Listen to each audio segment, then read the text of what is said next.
Eu trabalho como recepcionista noturno em um hotel antigo bem no centro da cidade. Você sabe como são esses prédios. Corredores longos, silenciosos, com aquele carpete que parece ter mais histórias do que a biblioteca municipal. Cada rangido do assoalho, cada som do elevador, tudo ecoa de um jeito estranho durante a madrugada. E nesse hotel há um lugar que todos evitam: o quarto 309. Ele está interditado desde 1998, depois de um incêndio que quase consumiu a ala inteira.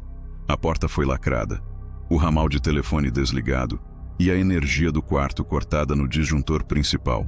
Pelo menos era o que constava nos registros. Para todos os efeitos, o quarto 309 não existia mais. Mas o tempo tem suas próprias regras em lugares assim.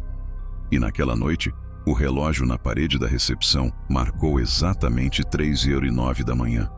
O silêncio foi quebrado por um som que não deveria ser possível: o toque estridente do telefone antigo da recepção. Eu olhei para o visor digital, esperando que fosse um engano, um curto-circuito.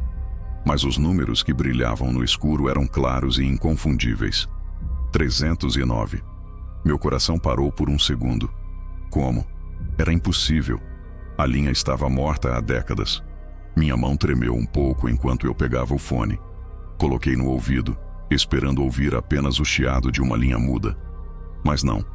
Do outro lado, ouvi um som abafado, como se alguém estivesse falando através de um pano grosso. E então, uma voz masculina, calma e perturbadoramente clara, disse: "Você pode subir? Preciso de ajuda com as malas." Fiquei mudo.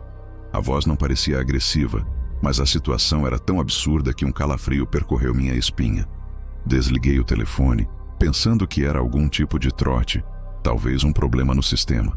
Mas o visor ainda mostrava 309. O chamado tinha vindo de lá. A curiosidade, misturada com um senso de dever profissional, venceu o medo. Eu tinha que ir lá e ver o que estava acontecendo. Talvez um hóspede de outro quarto tivesse conseguido entrar, sei lá. Qualquer explicação lógica parecia melhor do que a alternativa. Peguei a chave mestra universal, só por garantia, e caminhei em direção ao elevador. O saguão estava deserto e o único som eram meus próprios passos ecoando no mármore polido. Ao apertar o botão, o elevador antigo respondeu com um gemido metálico, como um gigante acordando de um sono profundo. As portas se abriram com um rangido e eu entrei. A luz lá dentro piscava, fraca e amarelada. Apertei o botão para o terceiro andar. A subida foi lenta, cada andar marcado por um tranco pesado que sacudia a cabine. Quando as portas se abriram no terceiro andar, a primeira coisa que notei foi o frio.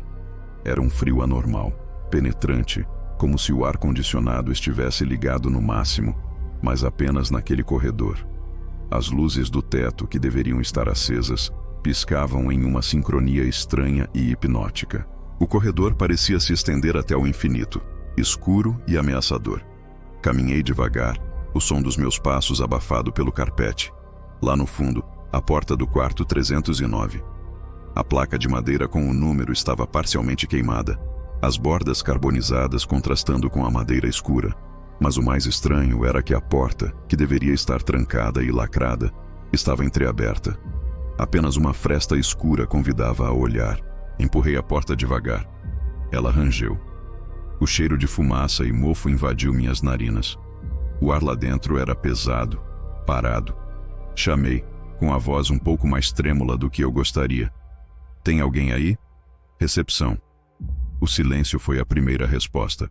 Mas então, vinda do fundo do quarto escuro, a mesma voz calma e baixa que ouvi no telefone respondeu com uma única palavra: "Aqui."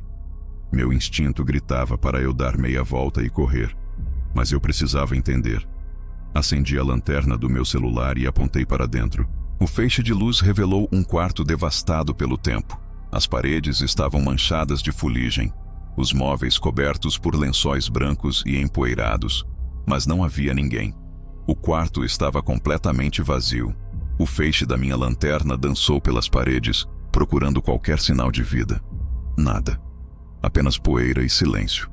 Foi então que eu vi, no canto mais escuro do quarto, quase escondidas pela sombra de um guarda-roupa carbonizado, havia duas malas. Eram malas antigas, de couro, com fivelas de metal enferrujadas.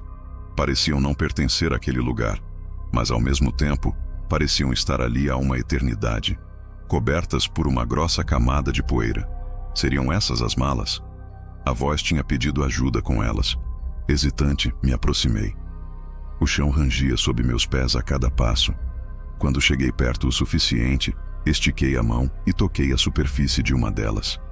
O couro estava frio e rígido. A poeira se desfez sob meus dedos. No exato instante em que minha pele tocou a mala, o som de um telefone tocando ecoou dentro do quarto tão alto que me fez pular de susto. O som vinha do criado mudo ao lado da cama. Lá estava um aparelho antigo, de disco, que eu nem sabia que ainda existia. Ele não deveria funcionar. A linha estava cortada, mas ele tocava, insistente. Atendi. A voz do outro lado era a mesma de antes, mas agora parecia mais próxima, mais presente. Você demorou. Quem está falando? Onde você está?